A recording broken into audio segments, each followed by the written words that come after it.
படம் குமார சம்பவம். குமார சம்பவம் வந்து யாருன்னா பாண்டியன் ஸ்டோர் குமரன் அவர் பண்ணியிருக்காரு. ஹீரோவா அறிமுகமாயிருக்காரு. ஃபஸ்ட்டு படம். அவர் வந்து நம்ம சீரியலை பார்த்ததுக்கும் இதுக்கும் ரொம்பவே டிஃப்ரெண்ட்டாக பண்ணியிருக்காரு. சீரியல் ஆர்டிஸ்ட்டாக இருக்கார். படம் எப்படா பண்ணியிருப்பார் அப்படின்னு பார்த்தா எந்த ஒரு இடத்துலையுமே நடிப்பில் ஒரு சந்தேகமோ, ஏன்னா சீரியலில் நமக்கு தெரியும் ஒரு அடுத்தடுத்து டேக் கட் பண்ணி போவாங்க. பட் இது த்ரோத் மூவியாக பார்க்குறப்ப அவரோட பர்ஃபார்மன்ஸ் வந்து வேறு லெவலில் பண்ணியிருக்காரு. ஸோ அதே மாதிரி இந்த படத்துக்கு 2 ப்ளஸ் பாயிண்ட்னா காமெடி நடிகர்கள் 2 பேர் பண்ணியிருக்காங்க. பாலசரவணன் அப்புறம் ஒருத்தர் பண்ணியிருக்காரு. பெரிய ப்ளஸ்ஸே இந்த படத்துக்கு அதுதான். தேட்டரில் போய் உட்காந்து பார்த்தீங்கன்னா இதை வந்து நான் ப்ரொமோஷனுக்காக பண்ணலை. மற்றபடி வந்து அங்கே நடிச்சிருக்கவங்க எனக்கு அந்த மாதிரி பறக்கும் அப்படின்னு இருக்காங்க சொல்ல ஃபுல்லாகவே நீங்கள் சிரிப்பீங்க. ஒரு சிரிப்பு வெடி அப்படின்னு சொல்லுவோம்ல, அந்த மாதிரி ஃபுல்லாகவே வந்து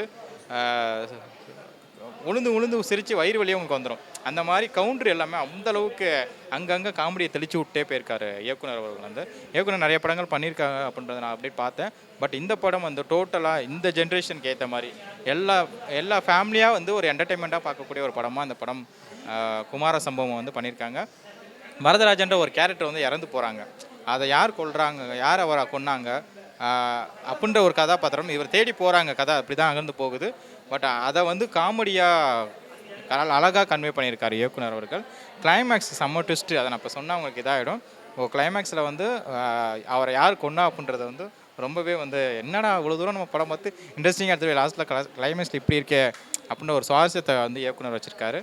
படம் வந்து உண்மையிலே ஒரு ஒர்த்தபுளான படம். இந்த வாரம்ல ஒரு என்டர்டெயின்மெண்ட்டாக நாங்கள் ஃபேமிலியாக போய் உட்காரணும் பார்க்குறோம், குழந்தைங்களோட கூட்டி போய் பார்க்கணுன்னா இந்த படம் வந்து பார்க்கலாம். ஒரு கிளாமர் கிடையாது. ஸோ அங்கங்கே ஒரு சாங்ஸ் எல்லாம் இருக்குது. பட் படத்தில் எமோஷ்னல் இருக்குது. அப்பா மகன் இதுக்குள்ளே இருக்கிற ஒரு எமோஷ்னல் இருக்குது. உங்களுக்கு இந்த படம் வந்து போய் 2.5 மணி நேரமோ ஒரு 3 மணி நேரமோ நீங்கள் உட்காந்துங்க இந்த படம் பார்க்குறீங்க அப்படின்னா உங்களுக்கு வந்து எந்த ஒரு போர் அடிக்காமல் இன்ட்ரெஸ்டிங்காக அழகாக ஃபேமிலியாக போய் பார்க்கக்கூடிய ஒரு படமாக இந்த குமார சம்பவம் வந்து இந்த வாரத்துக்கான ஒரு படமாக இருக்குது. ஸோ அந்த டீமுக்கு வாழ்த்துக்கள் சொல்லிடுறேன். நடிச்சிருந்தார். அவர் பாண்டியன் ஸ்டோரில் நடிச்சிருப்பார். அவர் செம்மையாக நல்லா மடிஞ்சிருந்தாங்க. படமே நல்லா காமெடியாக தான் இருந்தது. லாஸ்ட்டு கிளைமேக்ஸ் சீன்லாம் வேறு லெவலில் இருந்தது. அந்த ஸ்ப்ரே அடிக்கிற சீன்லாம் அவர் எப்படி செத்தாருன்ற மாதிரி இருக்கும். லாஸ்ட்டாக பார்த்தா இவர் தான் அந்த சம்பவம் இதை பண்ணியிருப்பார். அதனால தான் அந்த படத்துக்கு குமார சம்பவம்னு பேர் வச்சாங்களான்னு தெரியல. ஆனால் ஆப்டாக அந்த நல்லா இருந்தது. அந்த படம் பார்க்கும்போது ஒரு 2 மணி நேரம் 10 நிமிஷம் நல்லா என்ஜாய் பண்ணுற மாதிரி இருந்தது. நல்ல மியூசிக்லாம் நல்லா இருந்தது. பேக்ரவுண்ட் மியூசிக் எல்லாம் கலக்கியிருக்காங்க. சூப்பராக இருந்தது. கூட நடிச்சவங்க எல்லாமே நல்லா பண்ணியிருக்காங்க. பாலசரவணன் நல்லா காமெடியாக பண்ணிட்டு கொஞ்சம் இறுக்கமான கேரக்டர் தான். அந்தளவுக்கு பார்க்கும்போது காமெடி இருக்குது. ஆனால் ரொம்ப ஓரளவுக்கு வந்துருந்தால் நல்லா இருக்கணும், ஒர்க் அவுட் ஆகிருக்குன்னு நினைக்கிறேன். மற்றபடி படம்லாம் ஓகே தான். சின்ன பசங்களாம் ரொம்ப பிடிக்கும். நான் காமெடியாக இது ஷோ ஜாலியாக ஒரு 2 மணி நேரம் படம் பார்த்துறேன். எங்கேஸ்க்கெலாம் பிடிக்கும். சின்ன பசங்கள்லேருந்து பெரியவங்க வரலையும் பிடிக்கும். ஃபேமிலியில் ஆடியன்ஸும் பிடிக்கும். என்ன ஒன்று, அந்த கதைக்களம் வந்து ஒரே இடத்துலையே சுற்றி எடுத்திருப்பாங்க. எந்த பேக்ரவுண்டு படத்துலலாம் பார்த்தோன்னா பாலச்சந்தர் படத்தெல்லாம் ஒரு வீட்டுக்குள்ளேயே படம் முடிச்சிருப்பாங்க. அந்த மாதிரி தான் இருக்குது அந்த ஸ்டோரி பார்க்கும்போது. மற்றபடி படம் ஓகே, பார்க்கலாம். குமார சம்பவம் வந்து உண்மையிலே ஒரு சம்பவமாக தான் இருக்குது. நல்ல ஒரு ஃபன்ஃபில்டான ஒரு மூவி ஸ்டார்ட் ஆனதுலேருந்து எண்டு வரைக்குமே வந்து பார்த்திங்க அப்படின்னா ரொம்ப ஜாலியாக வந்து நம்மளை ரசித்து ரொம்ப நம்ம இருக்கிற கவலையெல்லாம் விட்டு சிரிச்சிட்டு பயங்கரமாக ஒரு படம் வந்து பார்த்துட்டு வரலாம் அப்படின்னா இந்த படத்துக்கு வந்து போகலாம். ஸோ டைரக்டர் பாலாஜி வேணுகோபால் அவருடைய முந்தின படமாக இருக்கட்டும், அவருடைய ஆரம்ப படமாக இருக்கட்டும், இந்த படமாக இருக்கட்டும், ஸோ அவருக்குன்னு தனி ஒரு ஜானர் வச்சுருக்காரு. ஸோ அந்த ஜானரில் வந்து அவர் வந்து 100% வந்து கொடுத்து ஸோ மக்களுக்கு என்ன தேவையோ அதை வந்து கொடுத்துருக்காரு. மெயினாக இந்த படத்தில் உள்ள காமெடிஸ் எல்லாமே வந்து பார்த்திங்க அப்படின்னா எதுவுமே வந்து பெருசாக டபுள் மீனிங்கில் இருக்காது. ஸோ அதுதான் வந்து ஒரு நேச்சுரலாக ஒரு காமெடி சொல்லி சிரிக்கிறது அப்படின்னு பார்த்திங்க அப்படின்னா அந்த மாதிரி தான் இருக்கும். ஏன்னா இப்போது வர படங்களில் என்ன இருக்கணும், ஒன்று பாடி ஷேமிங் பண்ணுவாங்க, அப்படி இல்லை அப்படின்னா வந்து இந்த மாதிரி டபுள் மீனிங்ஸ் காமெடிஸ்லாம் சொல்கிறோன்னே நமக்கு ஆட்டோமேட்டிக்காக சிரிப்பு வரும். ஸோ அது சிரிக்கக்கூடாது. பட் ஆனால் நம்மளோட ஹியூமன் நேச்சர் வந்து அதை வந்து சிரிக்கிறோம். பட் இந்த படத்தில் அந்த மாதிரிலாம் எந்த வித காமெடிஸும் இல்லாமல் பியோர் நேச்சுரலாக வந்து காமெடிஸை வந்து காமெடியாக வந்து கொடுத்துருக்கிறதுல ரொம்ப ஒரு படத்துக்கு வந்து ஒரு பெரிய ப்ளஸ் அப்படின்னு சொல்லலாம். அந்த படத்தில் நடிச்சிருக்கிற குமரன் சீரியல்லேருந்து ஃபர்ஸ்ட் வந்து மூவிக்கு வந்து வந்திருக்கார், ஃபர்ஸ்ட் மூவி. ஸோ சீரியலுக்கும் அதுக்குமே வந்து நிறைய டிஃப்ரென்ஸ் இருக்குது. ஸோ அந்த பேட்டர்ன் வந்து எங்கேயுமே வந்து அவரை சீரியலில் பார்க்குற மாதிரி இல்லை. ஸோ அதுதான் வந்து அவருடைய ப்ளஸ் அப்படின்னு சொல்லலாம். அதுக்கப்புறம் பாலசரவணன் இருக்கார், வினோத் சாகர் இருக்கார். ஸோ அவங்க 2 பேரோட காமெடி காம்போ வந்து உண்மையிலேயே இந்த படத்தில் வந்து வேறு மாதிரி இருக்குது. வினோத்தை வந்து நம்ம வந்து நிறைய படத்தில் வில்லனாக பார்த்தோம், ராஷன்லாம் வந்து பயங்கரமான ஒரு வில்லனாக பார்த்தோம்.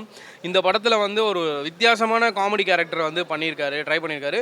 அது வந்து ரொம்பவே வந்து ஒர்க் அவுட் ஆயிருக்கு. அவர் பண்ணுற அந்த சின்ன சின்ன அந்த ரியாக்ஷன்ஸ்லாம் வந்து ரொம்ப ரசிக்க வச்சுது. அது வந்து நம்ம சொல்லி ஆகணும். ஸோ அவரை பற்றி அந்த ஜிஎம் குமார் சார் அப்புறம் இளங்கோவன் சார் இதில் ஒரு முக்கியமான ரோல் பண்ணியிருக்காங்க 2 பேருமே. அவர் தான் அந்த படத்துடைய மெயின் கருவாகவே இருக்கார் இளங்கோ சார். இதில் வந்து ஒரு கேரக்டர் ஒன்று பண்ணியிருக்காரு. எப்போவுமே அவர் பண்ணக்கூடிய கேரக்டர் வந்து வித்தியாசமாக இருக்கும். ஸோ அந்த வகையில் இந்த படத்தினுடைய அந்த கேரக்டரும் வந்து வித்தியாசமாக இருக்குது. படத்தில் இன்னும் நிறைய கேரக்டர்ஸ் வந்து வச்சுருக்காரு டேரக்டர். கண்டிப்பாக போய் படத்தை பாருங்கள். 2 மணி நேரம் வந்து உங்களுடைய மொத்த ஸ்ட்ரெஸ்ஸையும் வந்து இறக்கிட்டு ஸோ வெளியில் வரலாம். ஸோ அந்த மாதிரியான ஒரு படம் தான் குமார சம்பவம். குமார சம்பவம் படம் விஜய் டிவிலேருந்து ஒரு ஆர்டிஸ்ட் வந்து எனக்கு தெரிஞ்சு 3வது ஆர்டிஸ்ட், எனக்கு தெரிஞ்சு இவரும் சக்ஸஸ் ஆகிடுவார்னு நினைக்கிறேன்.